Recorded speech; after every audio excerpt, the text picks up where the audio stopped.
Excellences, chers cadres et leaders katangais, mesdames et messieurs de la presse, distingués invités en vos titres et qualités respectives, chers compatriotes, permettez-moi avant toute chose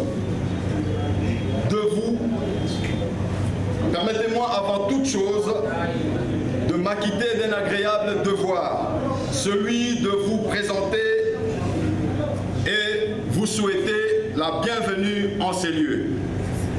Et par la même occasion, je vous présente mes sincères remerciements pour avoir répondu massivement à notre invitation. Mesdames et messieurs de la presse, nous avons le plaisir de vous recevoir à l'occasion de cette rencontre, une conférence de presse que nous animons pour analyser et donner notre position sur des questions des leurs. Notre pays, la République démocratique du Congo, traverse une zone d'incidence, une zone d'incitation à la turbulence et à la haine tribale. Après la tenue des élections du 30 décembre 2018. Cette étape s'est traduite par la sortie de Kabila, qui aura tout fait, sauf rien de négatif sur le peuple congolais, tuerie, pillage, chasse aux opposants, poussant certains à l'exil forcé.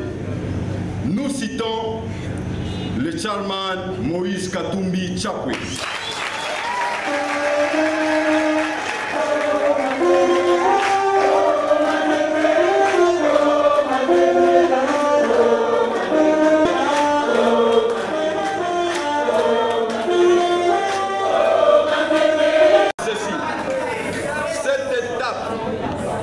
Cette étape s'est traduite par la sortie de Kabila, qui aura tout fait, sauf rien de négatif sur le peuple congolais, tuerie, pillage, chasse aux opposants, poussant certains à l'exil forcé.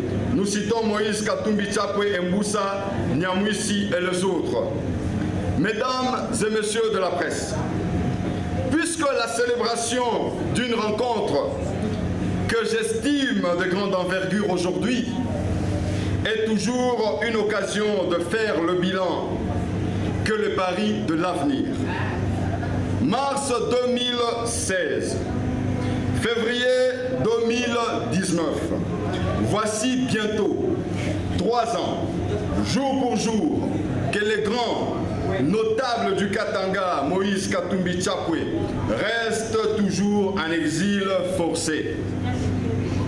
Alors que, conformément à l'accord de la Saint-Sylvestre, ayant abouti notamment à la tenue des élections et à l'interdiction formelle du 3e faux penalty, une question lancinante du moment était de libérer tous les prisonniers d'opinion, prisonniers politiques, ainsi que le retour des exilés politiques. C'est dans ce cadre que nous tenons haut et fort le retour sans condition de Moïse Katumbi Chapwe.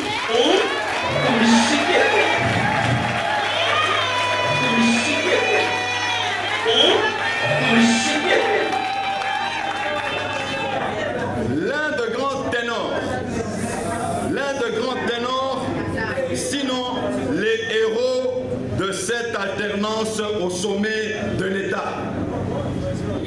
Monsieur Antoine Tshilombo Tshisekedi Félix a déclaré qu'il n'y aura plus de réfugiés ni d'exilés politiques.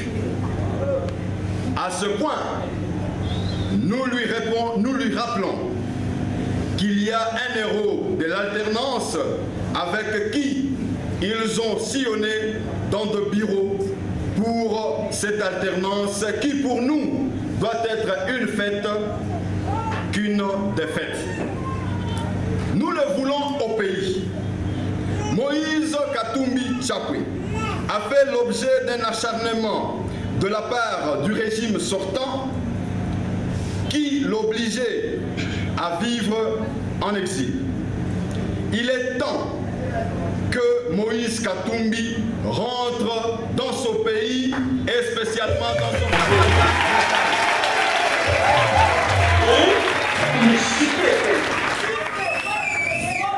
Mesdames et messieurs de la presse, par la même occasion, nous tenons à mettre en garde Monsieur Augustin Kabouya.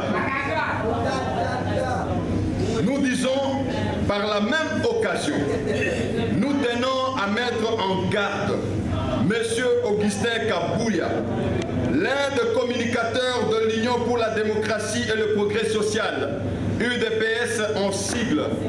Ce monsieur, sans honte ni vergogne, se permet d'attaquer nuit et jour sur le média Moïse Katumbi Tchapwe. Point n'est besoin de rappeler ici que Moïse Katumbi, non seulement sa lutte à l'extérieur du pays et sa plateforme au pays, qui a largement participé au changement au sommet de l'État.